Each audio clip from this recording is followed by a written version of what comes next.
Hi, folks. Whether you're working on a potluck or a class project, sometimes you want to be able to keep track of who is bringing what, right? Sometimes you need to know now. There's some cool stuff happening with notifications in Google Sheets. If you're already familiar with notifications in Google Sheets, stick around for the new stuff at the end. Now, if you're new to notifications, you're in luck. This is very simple to do, and it's available to you with just a couple of mouse clicks. First click is on Tools, and then put your mouse over Notification Settings. Hey, you see this thing just above it called Conditional Notifications? That's the new cool stuff. We'll get to that in a minute. Under Notifications, you can check and edit notifications, and it will notify you if a change is made to your spreadsheet. Or let's say a user submits a form. You can have it let you know right away, or you can have it let you know at the end of the day via a digest. That's entirely up to you. Also, something else that's happening here now is comment notifications.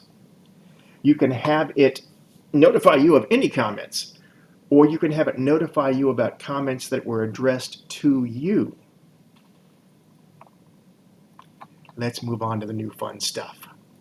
Under conditional notifications, there are a lot of possibilities here. You can add a rule. And when you add a rule, you can give it a name because you can stack multiple rules together.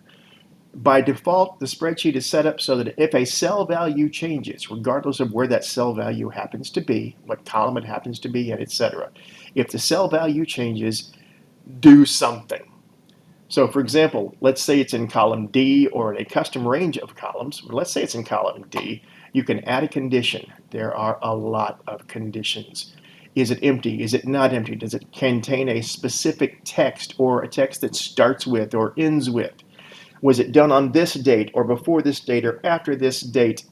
Is the value that you put in there or they put in there less than or more than or equal to?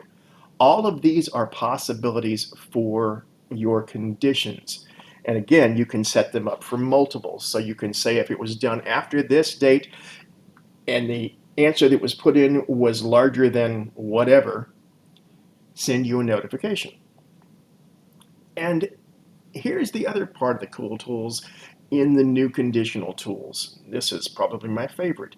In the original version of notifications, you could not notify anyone else.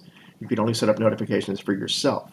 Well, now you can notify up to 10 email addresses. Now, the important part of this is when I say up to 10 email addresses, a group list is just one email address. You can upload a CSV of names. You can do manual typing for the email addresses.